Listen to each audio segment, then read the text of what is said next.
اینجا سبب‌ها گوناگون است. یکی از سبب‌ها این است که رپ اونقدر با پرابلم‌های امروزه فراگیر نیستند.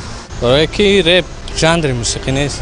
اما من میگویم که این یک استیل نوی موسیقی معاصر ما هست. سببش در چیست؟ یوشیگری با گوش میکردیم اکوز وقتی رپ گوش کنیم کور مفهوم است. و این احمقی. چرا گوش نمیکنه؟ آقایش خشمقام ایستادگی در رتراش چی در کن؟ با من مفهوم است. به نبودن وقت بسافه. ما بیشتر با کار مشغول تحصیل میکنیم یا در هیچ زود قدر وقت هم رو سیار نیستن. نمیخوام.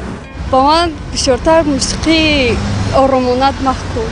رپ محکوم است. آرتیست‌های جوان خیلی جالب آواز فورم قطیوه میکنن ما باید گوش میکنیم. رپ چی گفتن گپ این معنی نداره. نمیخوام. شما هم گوش نمیکنید؟ کلاسیک بیشتر گوش میکنم. نیت. چرا گوش میکنید؟ only rock. برای چی؟ معقول نیست. معقول نیست. اینک همان لحظه فرا رسید که من دیر باز انتظارش بودم. اینجا باز نفرهای پیدا شدن که رپ را دوست می‌دارن. آماده باش. شما رپ را گوش میکنید؟ ها بله.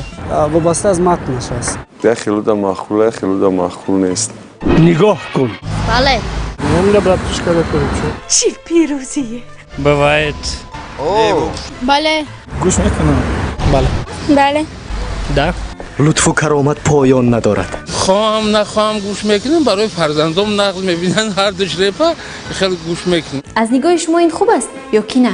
رپ خیلی با رپ داره هست رپی که مثال دیدی نشمندی است مخلص هر کس هر خیلی در ما فلک معقوله در فرزندم رپ معقوله. این به نهایت خوب. باز همان سوالی پیشتره. رپ را گوش میکنید؟ بله. ها بله. رپ слушаю иногда. ولی حالا Слушаю. بله گوش میکنم. بله. اگه گوش میکنم. ها بله. این خیراتمندی است. بعضن شد. ها چرا نه؟ نکی کمایی گپو. بله. ها هوا میکنم. ها گوش میکنم. گوش میکنیم البته از جوانای زیر هم گوش میکنن رپ. شکرانم میکنم که هستین قدیم. من باری نخست چون این خواننده با مهارت را میبینم. البته گوش میکنه. بله. بله چرا نه؟ من گوش میکنم. ها گوش میکنم. اکثریت مردم رپ را گوش میکنن.